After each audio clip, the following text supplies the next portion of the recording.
Hello, everybody. My name's Steve, and I'm here with some special guests. Brandy, you want to introduce yourself? I'm Brandy, Steve's wife. And of course, you're here with our friend Jolien from Jolien Reads. Jolien, you want to introduce yourself? Hi everyone. I'm Jolien from Jolien Reads. I also have a booktube channel, but I do like to watch movies from time to time. So yeah, I'm very excited that sometimes we talk a lot about books, but sometimes we also talk about some other stuff. So that. Yeah. So, Possessor is I would say, thriller science fiction movie. Yeah. It's not so much horror. It's not as much horror as I was expecting. More horror, but it's more like a science fiction thriller. It kind of reminded me of like a grimdark type of book, like a science fiction grimdark. So we'll go ahead and get into spoilers. So if you haven't watched it, we are going to be talking spoilers. So Yuli, you want to kick us off and tell us what you thought? I actually liked it, but I went in completely blind, so I didn't have an idea what it was going to be. Based on the cover, I thought that it was going to be horror, or at least something to that effect, and it did have some darker moments, some pretty graphic moments as well. But all in all, like you said, I wouldn't really call it horror per se, or not its main genre. But I especially liked just the main story and the main theme that you can take somebody's identity and what it means to what your own identity means, actually. But I do think that maybe sometimes it had some pacing issues. That maybe it's just because I don't really care for those visuals when they switched bodies or when they were going head to head with their, I don't know what it's, their souls, their identity. That didn't really have to take as long as it did for me each time. But when I looked it up, I know that a lot of people liked it. So I don't really know if that's, if you guys agree with that, or if those were like the parts that you did like. I like that stuff, but I'm kind of with you on that. I didn't need some of the visuals, but it was kind of, you could tell it was kind of they were trying to make cool graphic decisions, maybe, and adding it in, but I could have done without it. I mean, the mask of her face was kind of creepy. But I went in completely blind too, and I was thinking it was going to be like a supernatural possession type movie because it's called Possessor. But I liked what it was. I liked it. It was cool to see like that she could just be an assassin through someone else's body. So that was pretty interesting. Yeah, I did think those scenes really went on a little bit too long. I think they were trying to go for an effect and make it this powerful moment, but I think it was a little bit too much. I think they could have toned it down a little bit. They didn't need to go on as long as it did. But the mask was pretty creepy. Yeah. Yeah. I don't really know what that meant though, because I understand that they were going head to head about who was going to take control of his body. But yeah, I don't really remember the names. It's a Vash, I think is the woman's name, but I don't really know what the guy's name is. But at a certain point, they were going head to head about who was going to have control. But then at a certain point, he kills her. So he's in control, but then he takes her face as a mask. And I didn't really know what that meant. Or was it a sign that he was taking in her memories and that's how he learned about her husband? Yeah, it's kind of what I thought, is that he was taking control. Like she had control over him, and they were fighting for control, and he finally got control over they were kind of fighting for who was going to be controlling his body, and that's when he took control of his own body and mind. Yeah, I must say what I do like is that it's definitely not an easy movie to follow, and it has some difficult concepts. But I do think that it did a good job in getting that point across. Not like our last movie. There we didn't understand a couple of things. And here I had the feeling that I understood everything that I needed to understand. Even though I do think that upon a rewatch, I would probably pick up with some more stuff. Yeah, I think so too. What did you think of the premise of the ability to take over someone's body and assassinate people, like this corporation? Well, in the beginning, I thought that it was a pretty cool concept. And then after a while, I was thinking, does it make sense that you would go that far? Because she's like a hitman and she's pretty good at what she does. But in the end, this really takes a psychological toll of her. And you have, I could assume that it's pretty expensive. You still need to abduct somebody to take control of his body. So in the end, isn't it just easier to be a normal hitman and just break in and kill them? I don't know if you need to take all of those extra steps. Plus, yes, it's a secret that they can do it, but people are hiring them. So it will probably not remain a secret for long. And if it's no longer a secret, you even lose the advantage that you can blame somebody else. Because then the immediate question will be, well, did they use this technique? So I don't really know if I let that go pretty quickly. I was like, okay, I'm just going to enjoy the movie and pretend like this is something that's logical, but I don't really know if it is. And I think that idea of taking possession of somebody's body without the hitman structure would have also been something nice to look at. Yeah, I think what they were aiming for was just another layer to, so if they were to look into these murders or what was happening, it would be harder to trace it back to the company who was arranging all of it. But yeah, it does sound like a lot of trouble for what one person can just do with less people knowing about it, because you include all the other people to abduct them and to prep them and to do all the other things. So yeah, it does seem like a lot of work. Yeah, and then you run the risk too of like the girlfriend was kind of onto her because she was like, "You're acting different." She kept telling him, "You're acting different," and so you run that risk of missing things when you're studying their mannerisms or the way they talk or just anything that secrets they might have in their relationship. And that seems a little dangerous to me too, instead of just being a normal hitman. Mm-hmm. Yeah, I agree. It's also like I really like the shot where you can see that she's studying them, like from the opposite hotel room, and she's trying to talk the same way. But then afterwards, she meets some of his friends, and she doesn't really seem to know what their relationship is. And maybe that's because she's crumbling down a little bit, and she can't really function like she used to. But if she didn't really do that work, that doesn't seem logical. I would think that they would really look into that and know his entire life story. Yeah, that came as a surprise to me for them being so careful and so prepared. It seemed like they didn't know about him and the other friend he had a relationship with. So you would think they would know about that with all the work the preparation they did for his identity. But yeah, so I agree with Jolien though a little bit. I think she was starting to lose it, and that's what we were like there for, was to watch her kind of try to lose it. And I was confused too about her inability to pull the trigger at the end of a job. So she has to pull the trigger to get out, or basically shoot the person or kill the person, and then she can get out.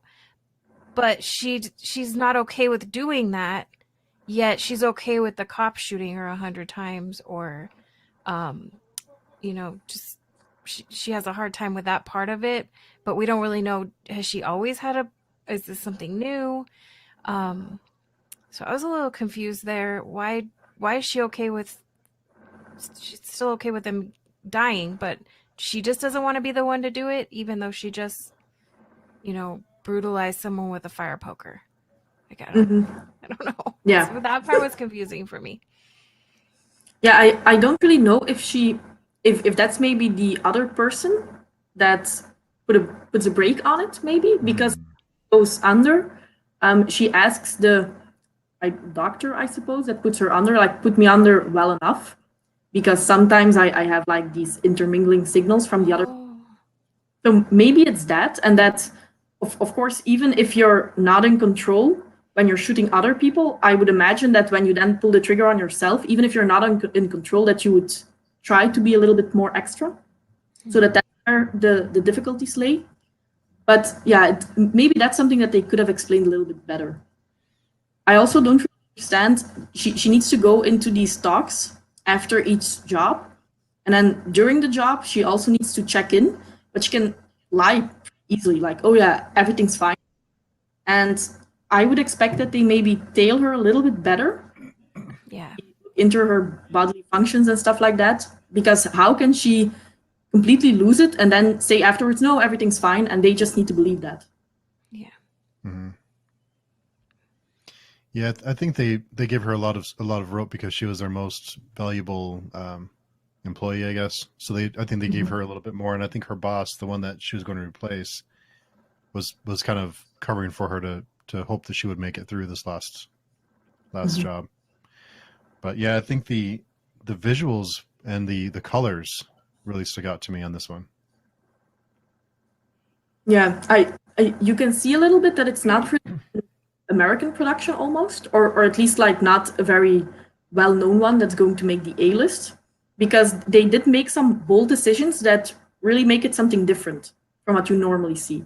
And I quite like that. And I think that the music especially, I was watching this with my husband, and he had to step out because he was too stressed out with like the music that was on the forefront the entire time. He was just stressed out by it. But I think that that's the feeling that you need to have while you watch this movie. Mm-hmm. Something else I noticed with the way it was shot is that Voss is never. I think there's only a couple times that she's in the center of the frame. She's always off to the side. She's never in the center, and I wasn't sure if that was just to highlight her not being being kind of lost or losing her mind, but she's always off to the side. Unless there's two people in the frame, then she's on the side. There's two people like next to each other, but when it's just her, I think there's only a couple times when she's in the center of the frame. Oh, that's nice. Yeah, it's details like that, and I think that if you rewatch it, that's something that you will notice. Mm-hmm. That's fun. Mm. And Stacy says, "My husband wants to watch this now, hearing you discuss it." Yeah, you guys should watch it. I think you'd like it, or it would provide some discussion for you. Yeah, definitely. Yeah, because that's something that I was also wondering. You have, towards the end, you have the scene that they are in her husband's house with her son, and I don't really know who's in control at that point, or if they're going back and forth the entire time. Like when her husband gets murdered, is that her or him? Because they do mention a couple of times throughout the movie that she has that responsibility of her husband and of her son, and even her boss is asking her like, wouldn't it be better if you don't have that burden? So I'm almost wondering, was that her or was that the other guy? I think Christopher, I'm looking at the names of it. Christopher Abbott, the guy who she was taking control of, I think he killed the husband, but she took control over when she killed her son. Is the way I took it, because her face came back when she pulled the trigger on the son, and her son was being, I guess you say, possessed by her boss. I forget her name, Gerder. Yeah. Mm-hmm. So, but like you said, I think it was just a matter of her just not wanting that burden anymore, and she wanted to just be a predator and not have any kind of nothing to tie her down, or in her mind tie her down. Yeah, because she even had to practice interacting with them and stuff because she didn't know how to even be a mom, or she would practice before she went in. So sorry, go ahead. Yeah. And I must say that was, I really liked how the actress played that part, because I don't think that that's easy. Like she said a sentence 5 times with a completely different intonation, and I quite liked that. And then when they opened the door, she was quite natural, like, oh yeah, I'm starving. And you know that she practiced that. Yeah. A really easy and very quick way to show how she's crumbling down. Mm-hmm. Yeah, and I felt like when her husband was getting killed, I agree that I think it was the guy doing it to get to her or to get her out.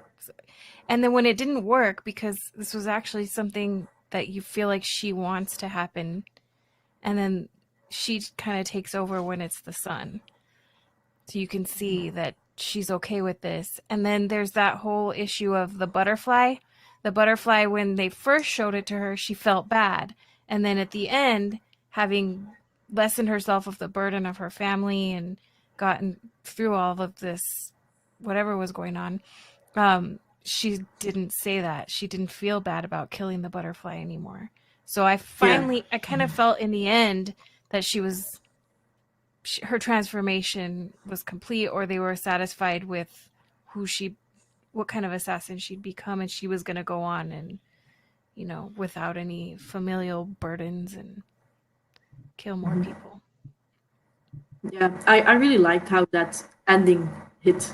Because if you saw it in the beginning and you saw the butterfly and you didn't really think anything about it, then that ending, everything was exactly the same, except that she didn't really feel guilty anymore.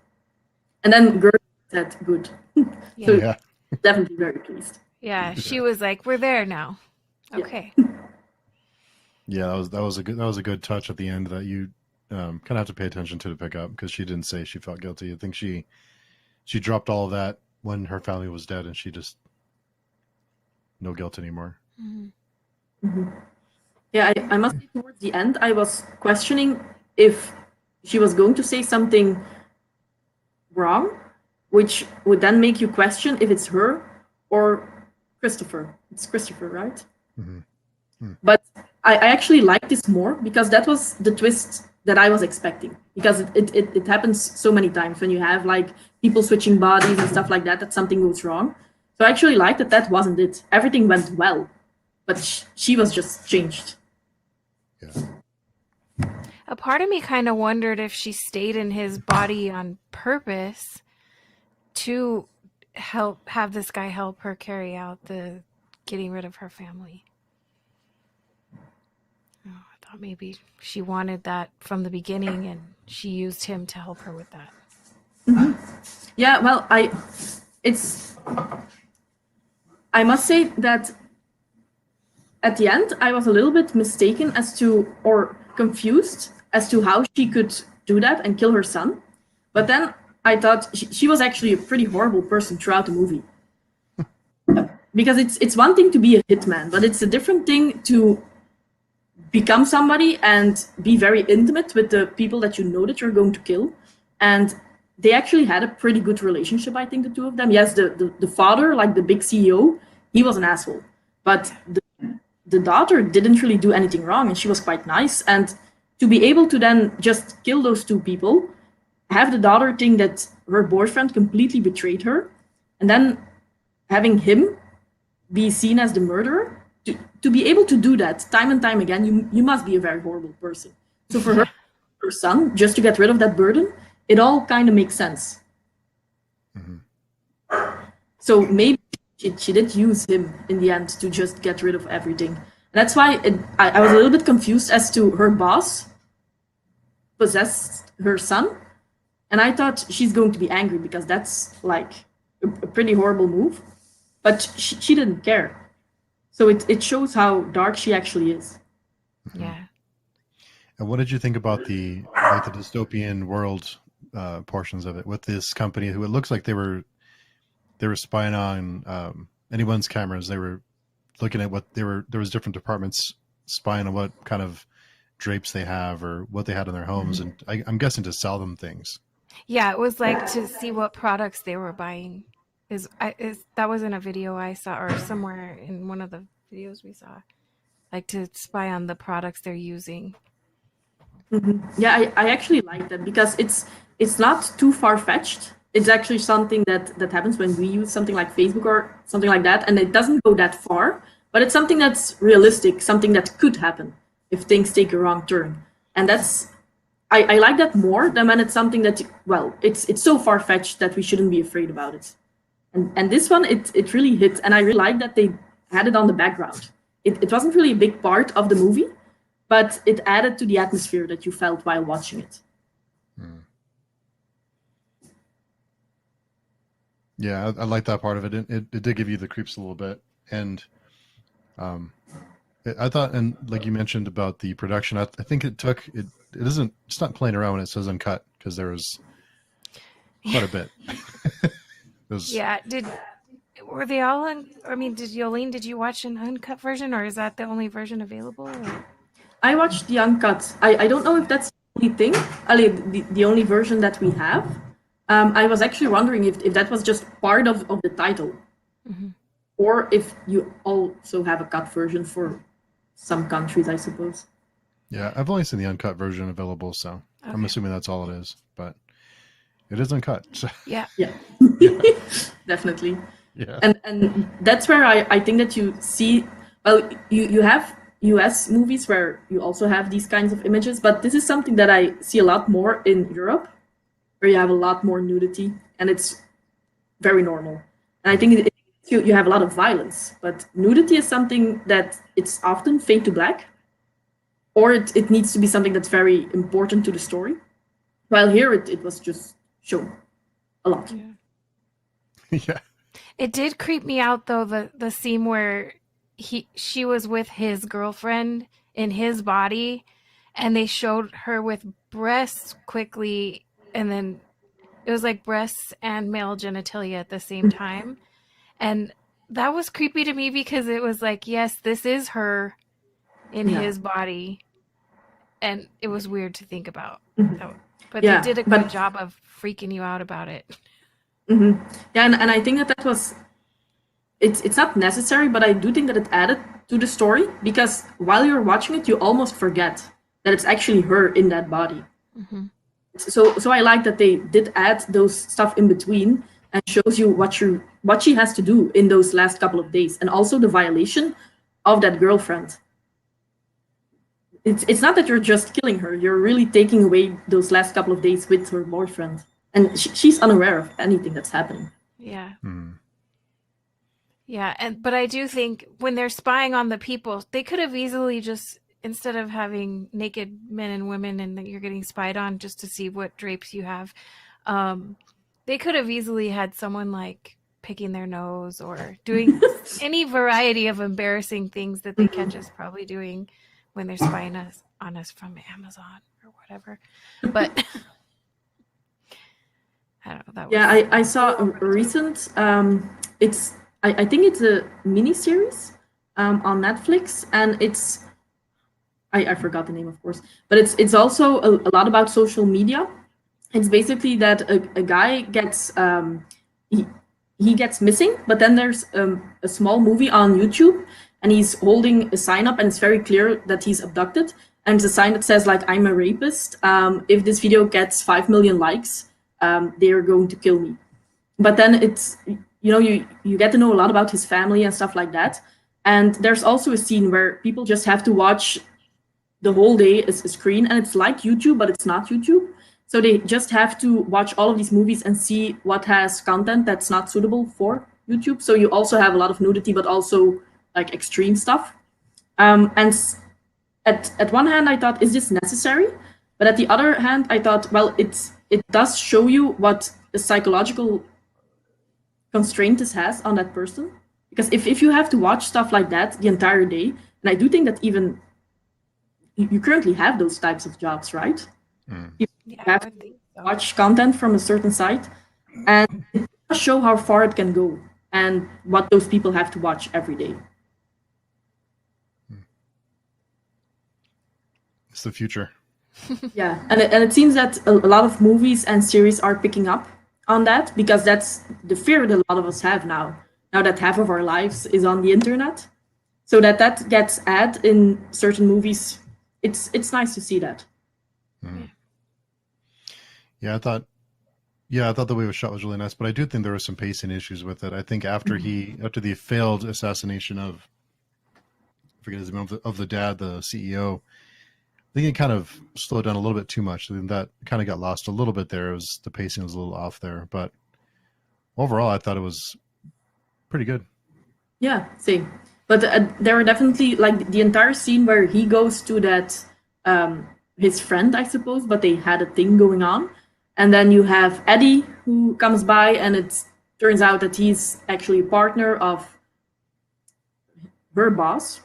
And that entire scene, I think that they could have shot that a lot faster. I don't think that you needed to have everything. It does show you what he does in between, because of course he can't go to his own apartment. I'm not quite sure if it's certain that he's the killer, because you see the news stuff going on that yes, there's been an assault on the father and the daughter, but they don't really say that he done it, right? No, I don't. No, think they didn't say that. Yeah. Yeah, because the girlfriend or the friend that he goes to had no idea really that So I don't think anyone really knew yet, or if he knows, or really, it's all pretty blurry, and I don't think he knows really what's happening. Mhm. But Yeah. I like that it doesn't. It's one of those movies that doesn't spoon feed you everything. Yeah. So Yeah. there's a lot that's left for you to kind of interpret and take away from. Yeah, and like you said, you have like the message on the surface, but then you have that with the company itself and the social media, and so it has different layers, and it might not be important for the main story, but it does get you thinking. Mm-hmm. And I do think there's a lot of stories that they could be told in this world and from this company or just this universe, even not even with the Possessor part. I think it's a lot of stories that can be told in this world. Yeah. Yeah, same. And I would also like to see what if this possession thing can also be used for other things. Like, what if you're very lonely and you're very rich? You can just use this to take over somebody else's life. A little bit like the movie Get Out, but there it's almost over the top what they're doing. But this was a more realistic approach almost. And I would like to see what happens then, because people who have money, if they could use this technology, I think that they would.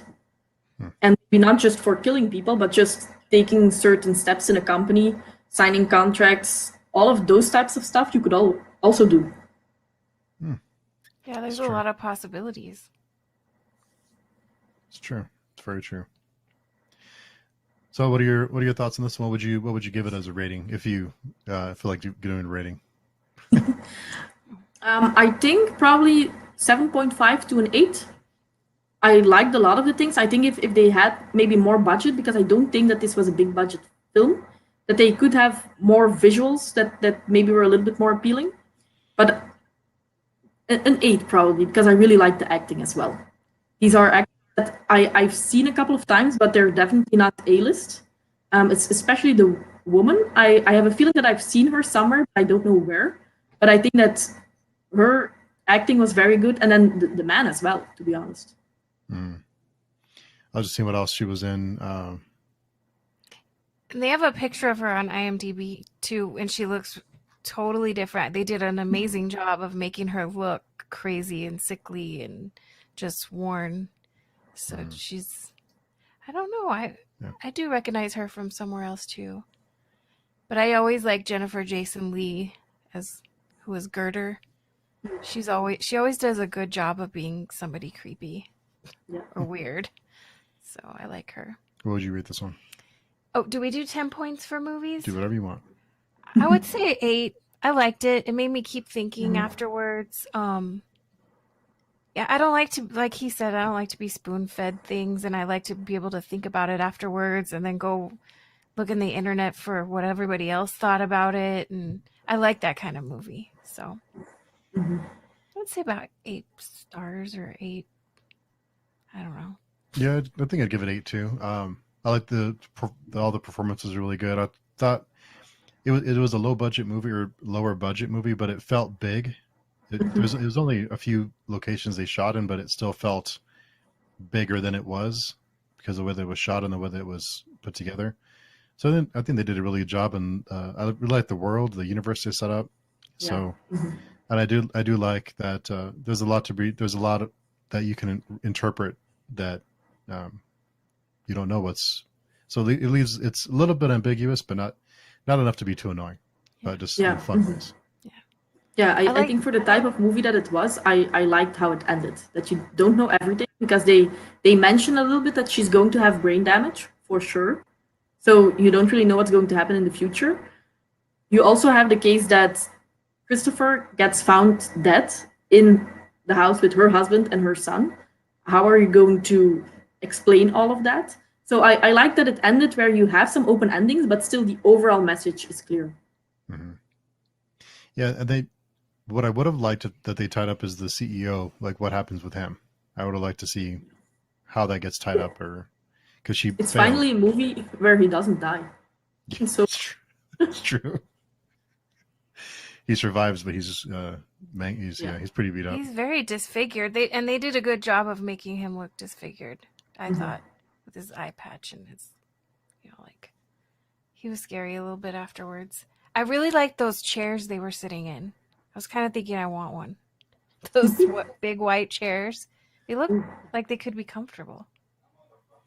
I was really impressed by the chairs. I need to look. I actually don't remember them, so now I'm intrigued. Yeah, let's look up the chairs now. Yeah. But cool. So yeah, I think we all really. This is a good one. So we'll have to pick the one for next month now. Yeah, definitely. I actually hadn't heard about this one before, so it's nice to then pick some that you actually end up liking. I wasn't expecting anything, so yeah. Nice. I thought you might like. I thought you would like this one after we watched it. I was like, it's pretty good. What was the last one we watched? I can't even remember. Apostle. Oh yeah. Yeah. That's right. Not the best one. Also not, but not like this one. Yeah, it was this okay, was but this good. is a lot better. Yeah. Mm-hmm. So thanks everyone. Thanks Jolien for taking the time out of your night. I know it's late for you. Yeah. Oh no, thanks for discussing the movie with me. This is my favorite part of watching a movie, and seeing if I actually understood everything and what you guys think. Yeah. Yeah, we watched it last night after we got home from a hockey game and came back and watched it, so we can talk about it today. So Yeah, I like doing this. and it's a low time investment. It's just fun to do this once in a while. So I'll have to pick the next one for next month. Definitely. So thanks everybody. Be sure and check out Jolene's channel. If you're the one person who is not subscribed to Jolien yet, be sure and subscribe and It's good stuff. go support her channel, what she does. So thanks again everybody, and we'll talk to you soon. Bye.